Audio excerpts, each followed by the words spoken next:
This conversation with Dr. Albert Mensah, who's a family physician, was heartbreaking to me, and it was also shocking. We came together to talk about this because there's been a suicide in the community, and that suicide could have been prevented. And suicidal tendencies and autism, anxiety, aggression, violence, even infertility, cancer, bipolar disorder, so many things are linked to methylation issues, copper toxicity, pyrrole disorder, food sensitivities, and it's so common that you wouldn't even believe me when I say that this is actually about 70 to 100% of all the autism families out there are dealing with this, and they don't even know it. That's why you need to watch this video and further videos that are coming up in the future. So hit the subscribe button and give it a thumbs up if you feel like it. Also watch the other video I made with Dr. Mensah. If you didn't watch my first video with him, is right there, and I really encourage you to watch it, because he's one of the only ones talking about the amazing recovery rates and why anyone who tells you there's nothing you can do are wrong, and why most of the autism protocols and diets out there, including the MTHFR myth and the heavy metal detoxes and the vegan diets, are horrific for these families, and it's bad science. So don't miss this episode.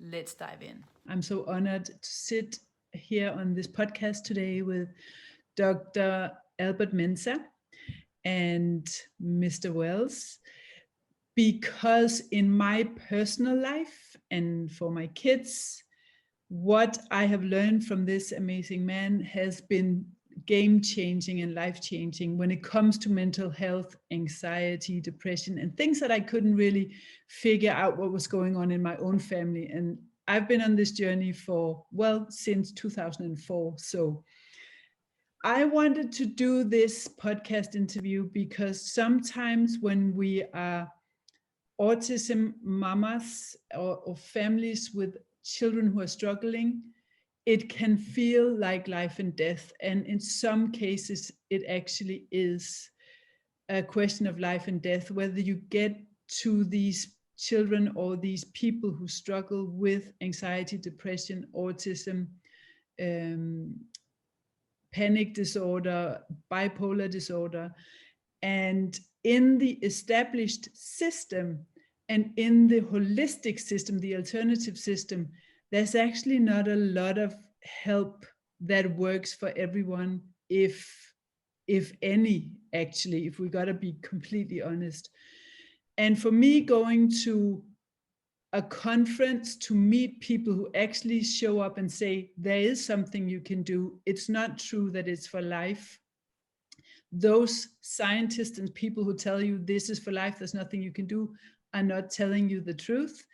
And hearing from people with so much authority like you have gives mothers so much hope. And so I want to bring hope today to parents and families of children and family members who struggle with autism and mental health, because in fact there is something you can do. And I would like you to start, Dr. Mensah, by unscrambling a quote that I heard from you that just went straight to my heart. And that was, if you give a child a diagnosis of autism and you deal with the underlying issues and root causes and the symptoms go away, did that child need that diagnosis in the first place? And I think that goes for many of the diagnoses that are handed out for mental disorders.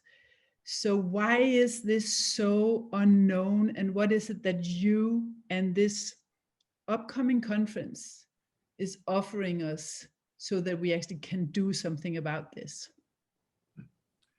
Thank you. That's one of our favorite quotes, actually, because it talks about the idea of what I call primitive medicine. I like that. Versus what is current or evolutionary medicine. We unfortunately tend to practice medicine and deal with science at the level of which we were originally trained, it's as though learning stopped. So when we were originally learning about medicine, there was no autism. There was no ADHD, as a matter of fact. These things developed during the evolutionary lifetime of most scientists who are practicing and working today. So if you're stagnant and you're stuck in these old times, well, of course, the first thing you'd hear is, well, there's no cure for autism. You're just have to learn to deal with this. Your child will be like this forever, you know, and find a home for your child, that kind of nonsense. Now, when you learn about the evolution of science and you are looking at what is currently going on in the scientific world, it takes anywhere between 50 to 100 years for medical schools to get the information that is present now, that is advanced. Well, at Mensah Medical, we couldn't wait that long. We don't have enough time to sit back and let all these people suffer. I'll give you one example. On the non-autism side, let's talk about women who had postpartum depression, who had to have hysterectomies because of irregular menstrual cycles, painful menstrual cycles, and so forth. So there are women who never had children because they had hysterectomies because of that. Well, now we know one simple missing piece. These women were copper toxic females. And a simple element, a nutrient that we now give, known as molybdenum or mozi, could have prevented those hysterectomies. 1 tablet per day. There would be children born today that unfortunately don't have the honor of being here with us, because we did not know this in traditional medicine 30, 40 years ago. And most doctors still don't know that fact. But in molecular medicine and orthomolecular medicine, we know this. So when it comes to autism, imagine a complicated situation that has many different parts, like an autistic child.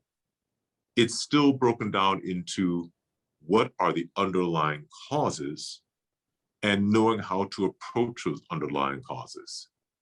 And yes, now that there is understanding and awareness and treatment, as you just said, if it disappears, was there ever autism by traditional standards? The answer, they were dysregulated children, systems that weren't working properly. And now you put them back together again.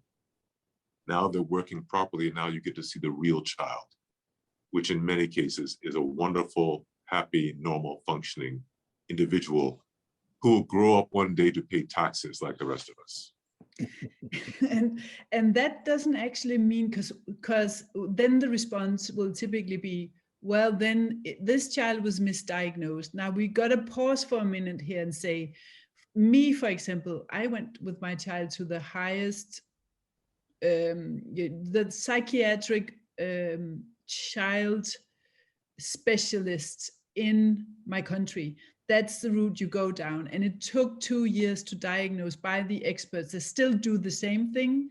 They do the same testing, and they only focus on a minuscule part of the whole picture, which is behavior. And that is not enough. So it's not that these children don't have all the symptoms, you know, the stimming, the screaming, the tantrums, lining things up, ritualistic behavior, no eye contact, no empathy, sensitivity. So if you take this child, you give that child the diagnosis, and you accept that for the rest of their lives, or you do ABA therapy or other things on the side, what is the future prospect for that child that these people who diagnose don't know about? And what should they be checking before giving that diagnosis that you are actually currently checking? Well, I think you said something that's very important. One of my old directors, one of my old mentors, used to say to me, he said, Albert, the eyes cannot see what the mind does not know. It is not that these are bad doctors or doctors who are intentionally moving away from what is appropriate. They simply don't know. No, exactly. They were not taught this. Only now are we actually trying to educate the world through moms like you, warrior moms, who now go and ask their doctors about these things. And you don't think that doctors are funny people. They do have some level of ego. When you come and tell them about therapies, and then somebody else mentions those same therapies, and they don't know about it, they start to then investigate it. And then they start to learn. So the warrior moms these days are the ones we're counting on to help educate the doctors of the world. Because it's through you and your experiences and your successes, you're teaching them to continue to be the scientists they were originally trained to be, and to stop being the practitioners of what a comfortable lifestyle and an idea that you are imbued with the knowledge you need to help the people that surround you. Then when you come across something you don't know, you say, well, there's no treatment for that. Okay. No, more likely you don't know the treatment for that. Not that there is none. So this is unfortunately the world we live in right now. It's about awareness. Yeah. And that's hard to help bring this to the world, bring this to country by country, person by person, warrior mom by warrior mom. That's where. And what are the things, so right now we're going to tell you a pretty heartbreaking story about why we sit here today, which is in the memory of someone who's no longer on this planet because of this lack of knowledge, and because you didn't get to that person in time. They actually came to you, but with a family member, but you didn't get to them in time, so they didn't start working on this. But what is it that you are now going to teach parents to talk to their doctors about checking when it comes to autism, when it comes to anxiety, when it comes to depression, because it's all linked, bipolar disorder? What is it that's currently not being checked that moms need to know about? The biggest missing links for those mental disorders, what are they? They are chemistry pieces. Chemistry. And please understand, we're not talking about pharmacology. We're not talking about microbiology and bacteria and viruses. We're talking about chemistry. This is something that we learned in our first year of med school. And then we forget all about it by the time we're in year number 4, because it wasn't understood how critical these pieces were. But now checking metals like zinc and copper, checking methylation status. We use a whole blood histamine test, a simple blood test. Okay. Looking at hair analyses, look at gut issues, all these things in combination. Different autistic individuals have different combinations of these challenges. Some have more emphasis in the gut, some have more emphasis in the brain. You need to understand which one is which. But nonetheless, the testing is still the same pool of testing, the same groups of testing that need to be done. And that is what is critical. Understanding what needs to be done and then doing it. Yes. So where we're stuck is that many people don't understand what needs to be done. But now in the orthomolecular world, the alternative world, whatever world you want to call it, we've got some practitioners who are now exploring and learning and growing and continue to evolve. In these areas, traditional medicine is not evolving. It is stuck. And that's what happens in medicine in general over the course of its lifespan. We get to a point where we think we know, and it's the latest. And then 20 years later, we still think we know, but it's old information. It's not the latest, and we haven't learned the new information. Okay, so now we develop specialists and specialties in these sorts of fields. So even in some of the best institutions in America, these days. They have no idea how to treat autism.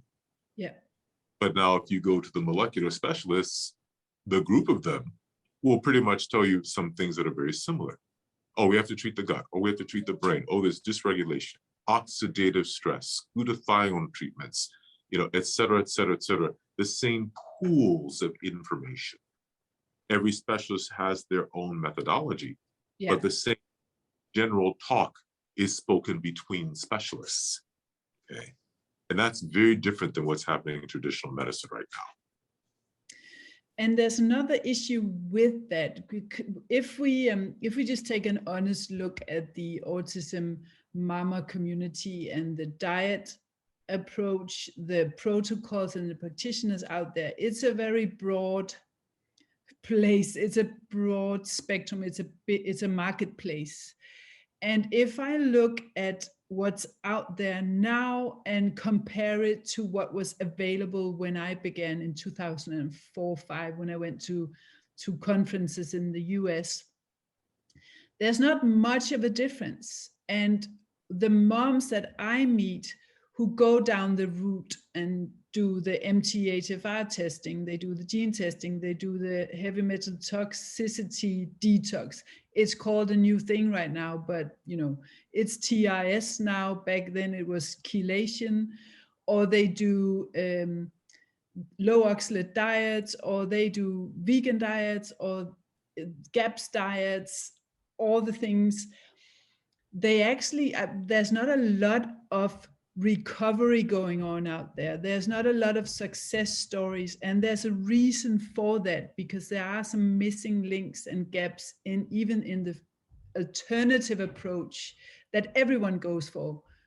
The spectrum supplements, the multivitamins, the diets, the protocols. Could we dive into them just one by one and could you say something about why that is probably not the optimal way to go about this? Absolutely. And I'll tell you one thing that's general right now. Those approaches are not correct to begin with. Exactly. If they were correct, there would be recovery and change. So when many people are doing the same thing and they get no progress, you don't stick with the same thing because it doesn't work. That's not how you correct this situation. So let's talk about these step by step. Share with me where you would like to begin. I would like to begin with the most popular ones. So let's start with the MTHFR testing. There's a lot of MTHFR protocols, supplements, and big communities out there, MTHFR awareness. Everyone says my child has, or I have, we're taking these supplements. What's up with that, and how is that linked to many of the common diets that also don't really work for the depressed, the autistic parents and children? Okay, so that's a very big conversation. I'm going to make it very, very simple. I want to be very, very clear. I'm going to tell you history around this. You can accept it or not as a population out there. The MTHFR is a misconception. It is not accurate, it is wrong, and it is bad science. How do I know this?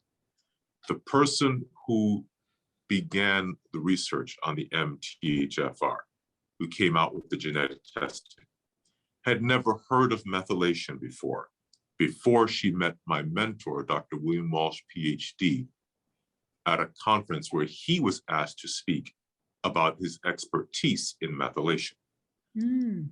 People hadn't even heard of it before. He had been studying it already for 40 years. He had been working successfully with people in methylation, not using a genetic test, using biochemistry. He told her she was moving in the wrong direction in her research, and she did not listen. And she moved in the wrong direction, came up with the wrong construct, which led to the wrong treatment, which now led to people maybe getting transiently better for 2 or 3 months and then not doing well at all. Step by step by step by step by step, the wrong process, the wrong information.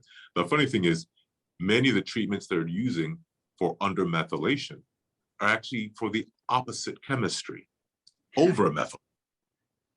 And they're wondering why the children aren't getting better. Okay. This is a very big issue because there's so many people that are involved in it, that believe in it, and it simply is bad science.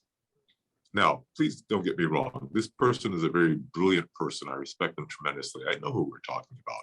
But the key is that any brilliant person can go down the wrong pathway. Yeah. Okay? Doesn't mean that they're mean or horrible or not accurate. It just means that this particular process was the wrong direction to go in. Okay? Here's the second problem. Genes to begin with. Genes don't tell you who you are. Genes tell you what you might be. The MTHFR test tells you that you have a 30% chance of being this or that. 30%. How many of you are going to go gamble on 30% with your money? You wouldn't do it because it means there's a 70% chance that it's not the problem. Okay? I want you to understand a quote that somebody once said most recently. DNA is not your destiny. Yes. Destiny is not in DNA. Potential is in DNA. Accuracy is in your chemistry. What is going on right now is the proof of what's happening with your system, not the promise of what could happen. Okay? Somebody says, listen, I'm going to promise you $1 million if you do this for me. And somebody says, well, where's the proof you're going to give me that $1 million? It's that you just have to wait and see. No, no one's going to do that. Okay? It's potential. Look at identical twins that don't look alike. They have the same DNA.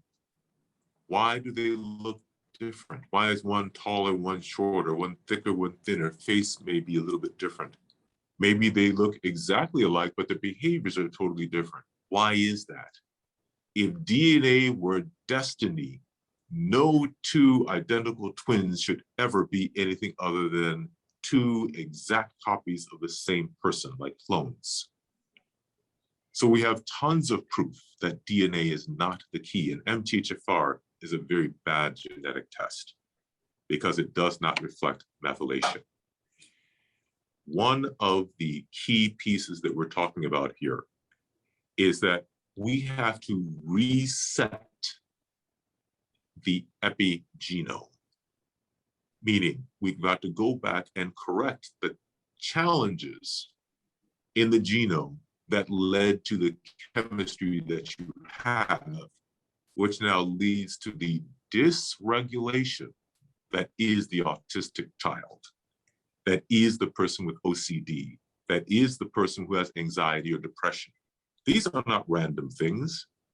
Something went wrong between the DNA and protein production and chemistry that now leads you to have these symptoms. And these things are not only identifiable, they're treatable. And here's the difference. People get better. People normalize. So if all of your treatments and all of your prayers and all of your dreams are rooted in the MTHFR and you're not doing better and no one else you know really is doing better, or lots of people really aren't doing better, then guess what?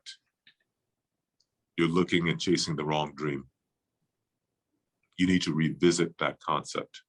You need to consider maybe that is not really the case. Because I can give you 5 scientific reasons why MTHFR is wrong, and they would take up a little bit too much time. Yes.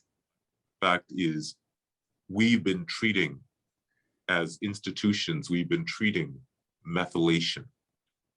We are the leaders in the world globally in methylation for over 40 years before there ever was an MTHFR test. Okay. I think we as institutions know a little bit something of methylation. People still contact us in order to ask questions about how does this affect cancer? How does this affect schizophrenia? How does this affect depression? How does it affect very odd disorders that nobody even heard of? And please understand me, I'm not bragging about Dr. Mensah. I'm talking about the people who came before me, who educated us about this science. They're the geniuses. I simply spread a message. My message is, if you're not doing better, you need to look differently. Okay? We had way more success, I hate to say it, before the internet than after all these internet chat rooms. And at the same time, many people find us because of the internet. But you have to be careful to realize one thing. Everyone who's out there, our approach is about bio-individuality. Exactly. No two people are alike, no matter what the diagnosis is. Every parent of an autistic child knows that when you've seen one autistic child, you've seen one autistic child. The next one is different. You cannot, all you guys out there reading about, oh, the latest thing is this, and this later one is this, and so-and-so had success. That was somebody else who has two totally different genetic lines, who has a different epigenetic exposure, who has a different pattern of chemistry that's moving differently in the system. You've got to treat everyone individually, okay? And not sit down and do this guesswork thing with, for example, MTHFR.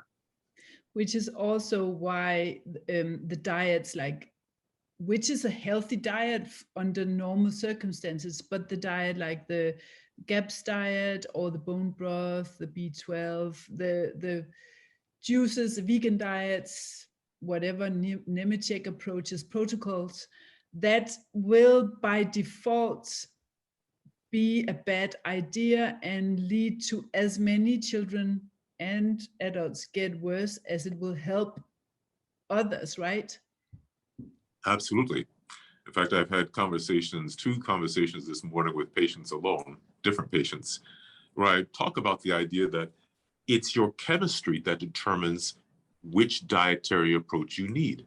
Mm-hmm. So you have a family, we see this all the time, a family of 5 people. And after testing, each one of them has got different chemical imbalances and issues. And I have to tell the mother and the father, I'm sorry, but you're going to have a very hard time cooking dinner for you. Because this got copper toxicity. So you know what? They can't have avocados. They can't have kale. They can't have spinach or broccoli. This one is undermethylated. So they can't have high folate foods. This one, on the other hand, is overmethylated. Guess what? They need lots of folate-rich foods, lots of dark green leafy vegetables, but that same meal is toxic to one of the other children. Okay? So then this one has gluten sensitivities. This one, it's created around who you are as a person.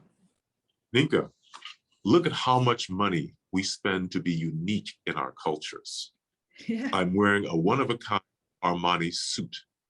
I have a one-of-a-kind Gucci purse.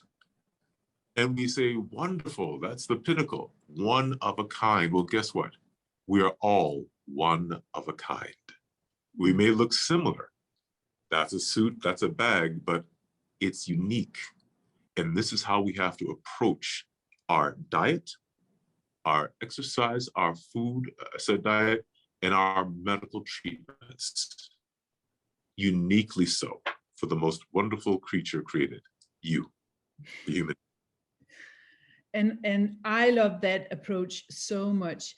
What is the future hope for autism when it comes to recovery rate if you nail this biochemistry and find the right protocol? Because what is the recovery rate? And second of all, the non-verbal children, which I feel there's getting more and more of them. There's more and more non-verbal children coming into the communities. Can you talk a little bit about what that might be, what approach that might be calling for?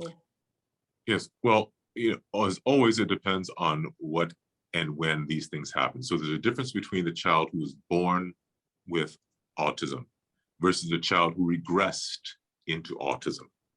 Two very different approaches. Some similarities are present, but very different.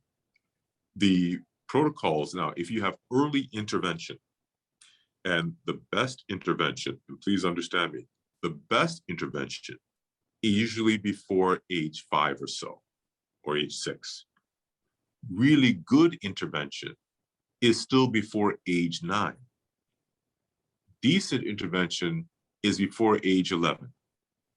Once we get to age 12, 13, it becomes a little bit more challenging. Not impossible, just challenging. So we've had so many parents that will call and say, oh, Dr. Mensah, I'm so concerned. You know, my child is autism. I'm afraid I came too late. And I said, well, how old's your child? They said, oh, my child is 3. Yeah. Well, what are you talking about? He said, well, we read on the internet. And I said, oh, the internet. Okay, wonderful. No, you're in a great time to help your child in these in these frameworks that we're talking about. Great time. Whether they're verbal or nonverbal, so much can be done. So much can be done. And the success rate is great. You get the right children at the right time with the right therapies, and you have an 85% chance of reversing the diagnosis, of eliminating the diagnosis. That is amazing. Now notice, I said eliminate. But what about improvement? Now you're at a 90% chance that if the worst thing you can say is your child is better than they were when they first got the diagnosis, that's 90%. Mm-hmm. So early intervention is key. It's very, very key to help with prognosis. And yes, you heard me correctly. Not only is it possible to reverse autism, if it's done standardly in the right time frame, it's an expectation, not a surprise. Your doctor is asking the question or basically making the statement, well, here's where we are. Within the next year, 2 years, 3 years at most, depending on how things are going, hopefully we have a normal person on hand, okay? But there are a lot of factors that come into play.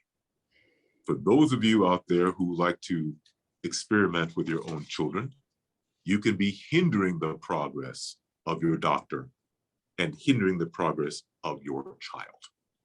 So please work with your doctors. Tell them everything you're doing. Ask the right questions. Don't be shy. Listen, don't just go off of what people are saying on the internet. You have no idea how many old therapies are being talked about that didn't work, that are now being talked about as though they're new. Someone called the other day and was saying, well, doctor, have you ever heard of inulin? And I sounded like my teenage daughter. I said, inulin, that was so 20, 30 years ago. Didn't work then, doesn't work now. Yeah. Okay. So all these things, just talk to your specialist. But that is why you're setting up this summit, which we're going to get to by the end of this conversation, because the question I get most is, well, who can I go to? Because honestly, it's a roulette. It's a Russian roulette out there. You're talking about inulin. One of the most popular autism protocols out there is based on inulin, olive oil, and a couple of other things. And I get most of the kids into my community who's been in that in that experiment, and they're not doing well. I want to say that is just so amazing statistics, and we're not just talking autism. We're talking aggression. We're talking anxiety. We're talking panic disorder. We're talking mom's depression, and these things can lead to suicidal tendencies.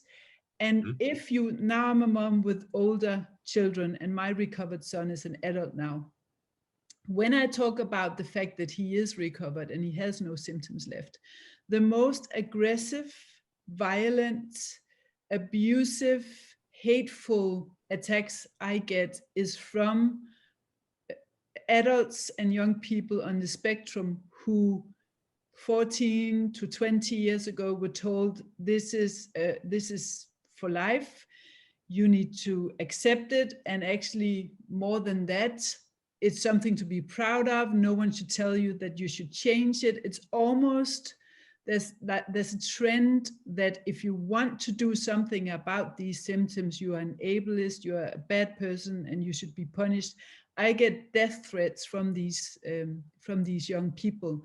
And then when I go and take a look at their profiles, it's about anxiety, suicidal tendencies, aggression, violence, gender identity, and honestly, there's a lot about, yeah, I don't want to get into that because that gets too political, but I want you to touch on what kind of future we create for our young people if we accept there's nothing you can do, and if we accept that we are bad people, if we don't cherish and get into this whole pride state.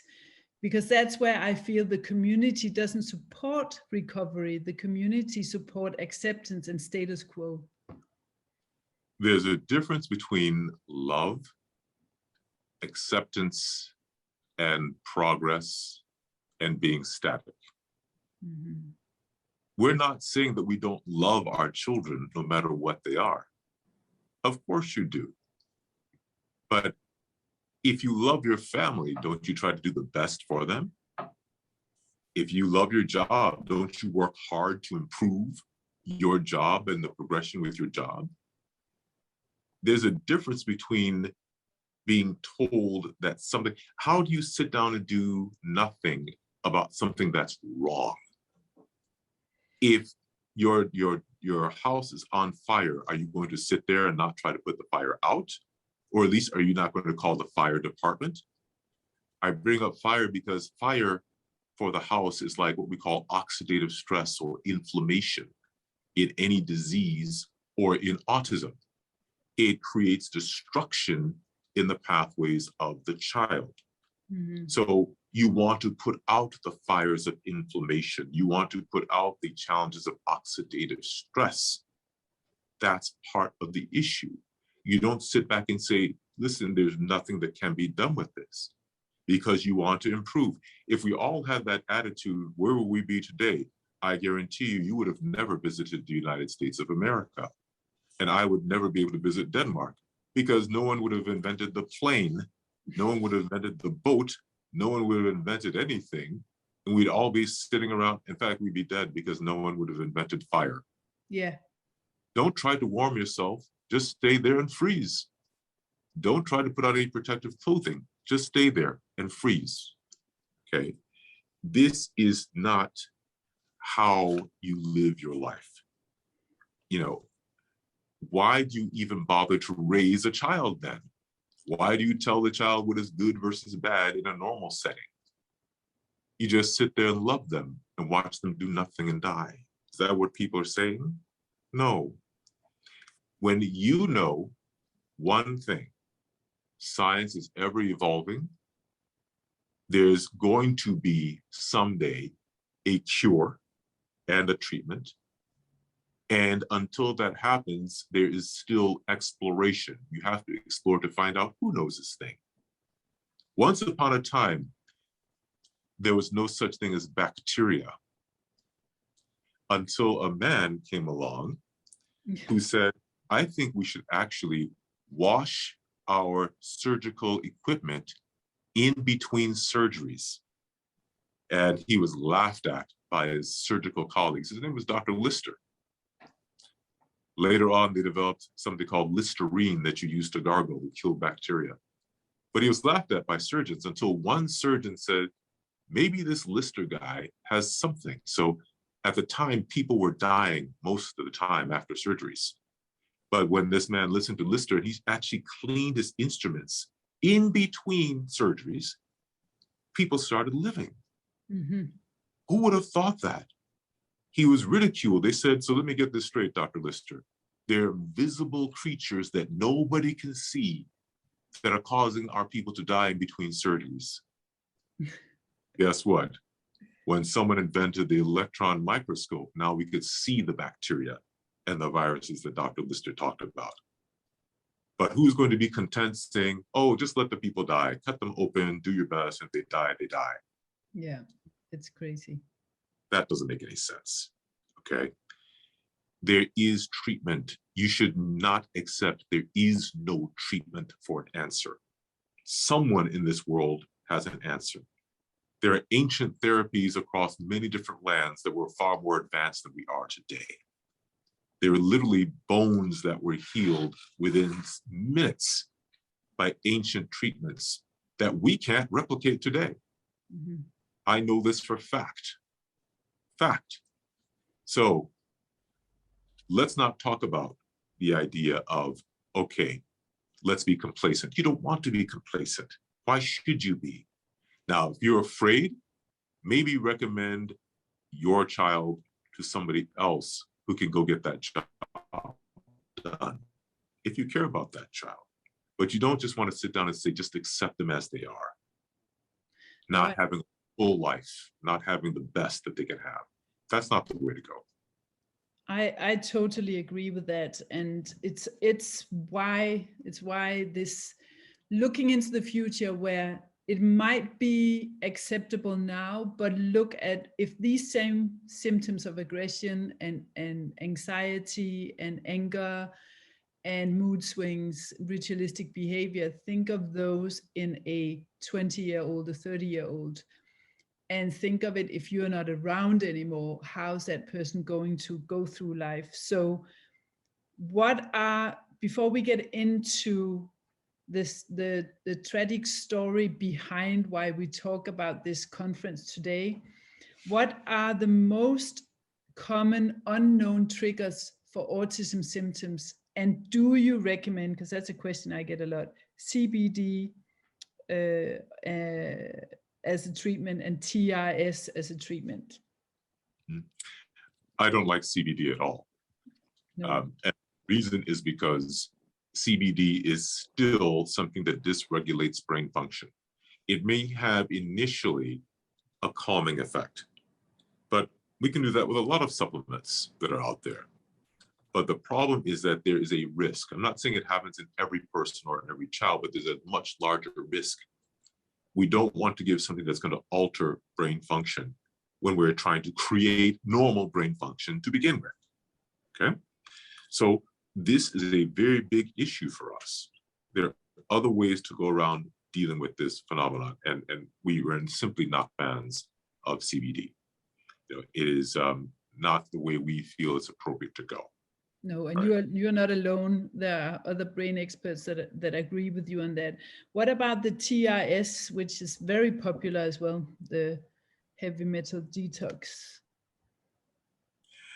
Unfortunately, heavy metal detox is more of an urban myth than it is hard-rooted science. And I hate to put it to you this way, but many doctors believe in it. I know. Ones will say, well, you've got all these metals and you have to get rid of the metals. Well, what do you mean you have to get rid of metals? Is it every metal you have to get rid of? No. There are some metals that in excess cause problems. No question about it. You brought up violence and aggression. Ninka, people in prison today, males with violence and aggression, are usually copper toxic males. So interesting.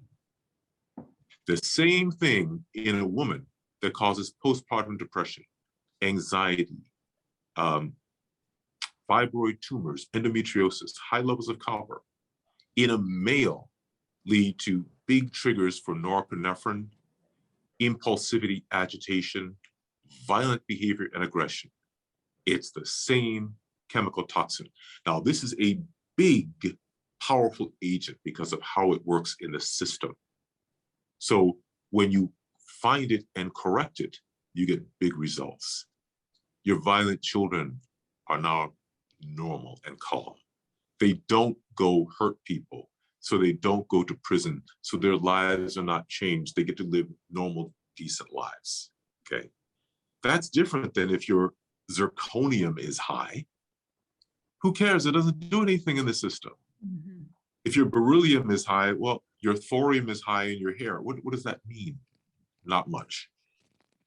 Your lead level, that's significant.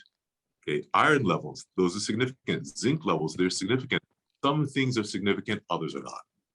And unfortunately, most people are chasing everything that shows up as a high metal, and they're wasting their time and they're wasting their expectations. And then someone who really doesn't know very well what they're doing as a practitioner tells you that, well, we just didn't get rid of it all. It reaccumulated. Well, let's use some common sense. If you just did this chelation process today, and it's a month that's gone by, you say it's reaccumulated, where did you get all these new metals again? Mm-hmm. What was this exposure? How? Breathing? No. No, it's bad science. It's not accurate science, okay? You have an internal system for regulation. Sometimes it goes overboard or under effective, but looking at the key metals are what you need to do, not looking at everything. Yeah, and then regulate with nutrients instead of dumping. Can you mention just the most common triggers for aggression, depression, and autism symptoms that are nutritional or diet food based? I think the most severe ones that are biochemical involve copper. Mm-hmm.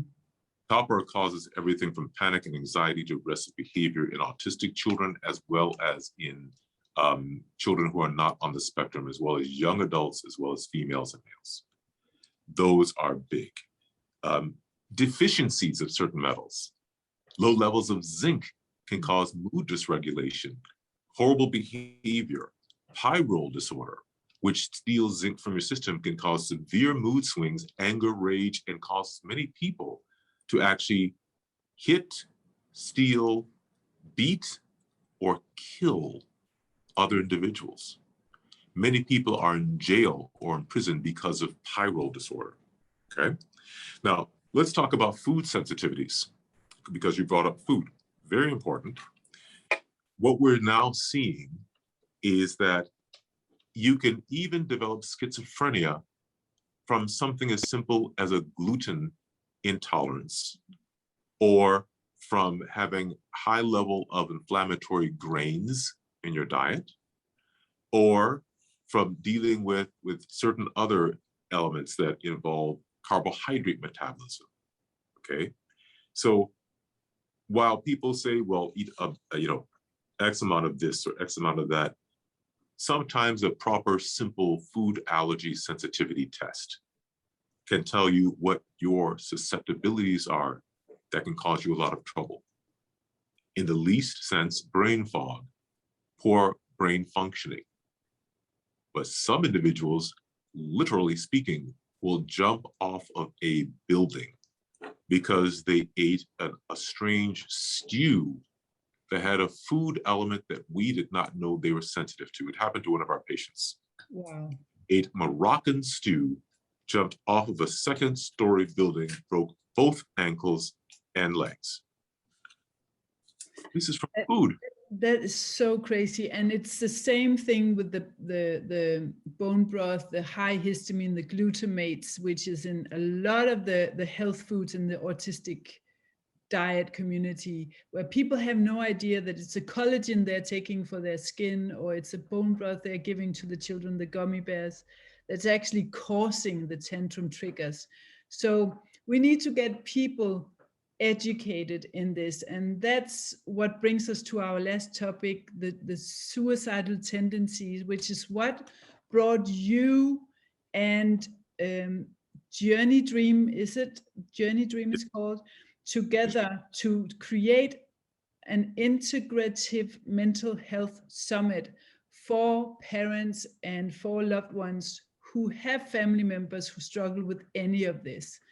And it's kind of a tragic story that brought this about. So could you talk about why this is so heavy on your heart, and what we can expect in this summit?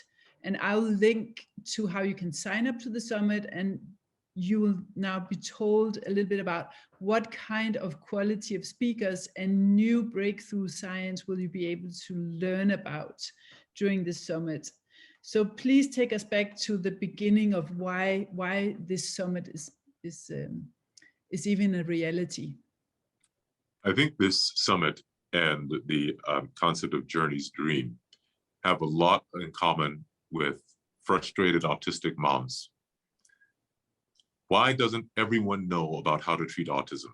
Mhm. Why don't we have access to people who know this? Well, Journey was a young man who had extreme difficulties with bipolar disorder / schizophrenia, depending on who's doing the diagnosis. And it took the family a long time before they were able to find us, because there weren't many of us around. And there wasn't much information about where to find help. By the time we were able to begin helping this young man, before the nutrient process could begin to even take effect, he committed suicide. Mm. They were well-intentioned, he was well-intentioned, but we got to him too late. And so Journey's dream became an organizational foundation dedicated to helping people not be late, to getting people timely help.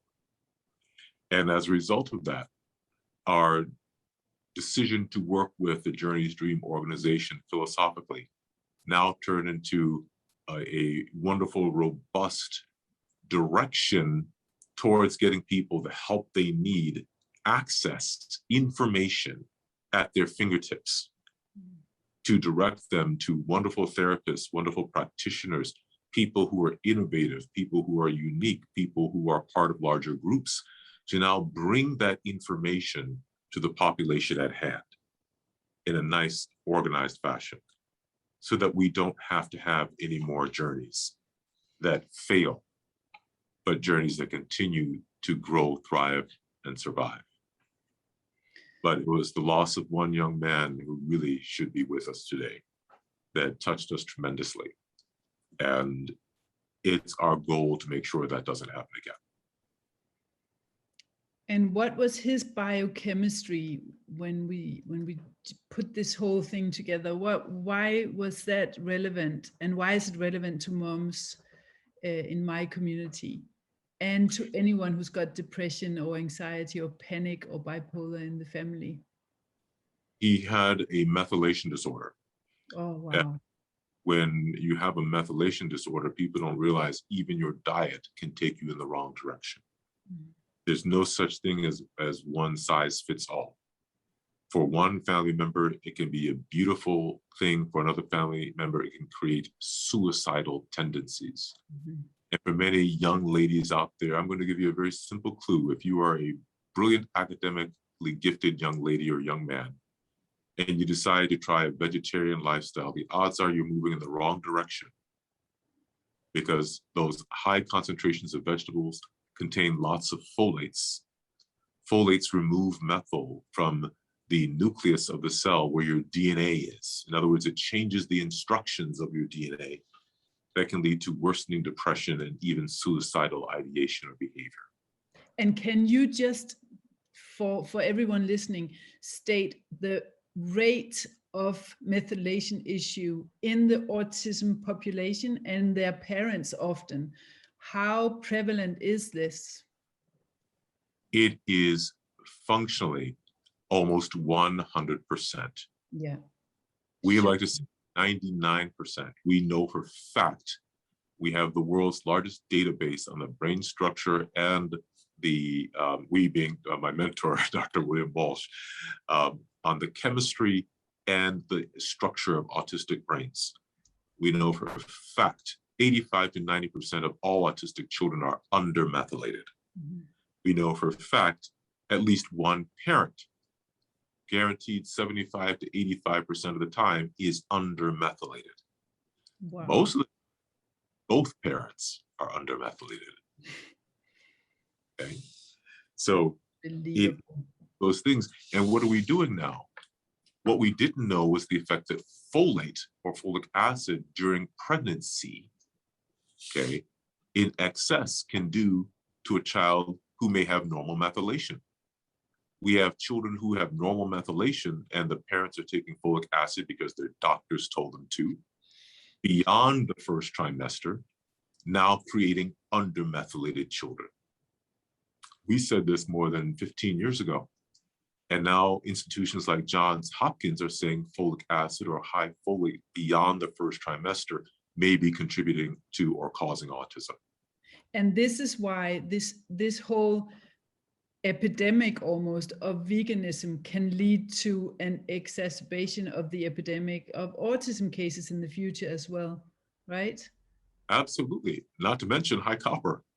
Right. And also, I just want you to lastly touch on, is that linked to cancer as well? It can be. We're seeing that methyl is highly protective against many cancers. Okay, not all cancers, but many cancers. And when you take lots of folates, not only, here are 2 points. One, you're removing the methyl from where it needs to protect in the DNA. Here's the other thing. And for any doctor who hears this, I want you to think about it because you were taught this. Cancer is uncontrolled cell division, cells multiplying. What is one of the major nutrients you need for any cell to multiply? It's in the books. Folate, folic acid. Wow. If you don't have folic acid, you cannot properly divide your cells. So if you are treating someone as a professional who's got cancer, and you're giving them lots of dark green leafy vegetables and smoothies, guess what you're doing? You're feeding the cancer and you're hindering your own capacity to treat these patients. I have had consultations with some of the best experts who run entire major institutions for the treatment of cancer. They called us about methylation. And that's what I said to them. They said they do dark green smoothies routinely for all their patients. And I said, really, what's in it? And they said, well, this and this and this. And they said, oh, folic acid. Mm-hmm. I said, yes, doctor. Then there's silence. Wow. But to understand this is chemistry now, not DNA. Back to that. DNA is promise. Chemistry is what's happening right now. Okay? This is what you need to be careful and cautious about. This is what we work with. This is our goal. Now that you know that the vegan diets are dangerous, that most of the diet culture in the autism community is dangerous, as well as the many approaches in the autism community, mainstream and alternative, can cause more harm than it can help in many cases. So it's really important that you educate yourself. And if you want to know more about how methylation, copper overload, and pyrrole disorder, and so many things linked to nutrition and lifestyle, is linked to these symptoms that we know as autism and mental health issues, join the Integrative Mental Health Summit. The link is below. And if you can't join live, it's so ridiculously cheap. I think it's $25 to participate, and it could be literally the difference between life and death for families who have loved ones who struggle with anxiety, bipolar disorder, depression, suicidal tendencies, anger, aggression, violence. Many of these people actually end up in prison when they grow up. So this is really, really important. So if you cannot join live, you can watch replay versions. And this summit is the first annual summit of its kind. And I'm also participating as a speaker, and I cannot wait. So hopefully we'll be able to save some lives out there with this information. Thank you for watching.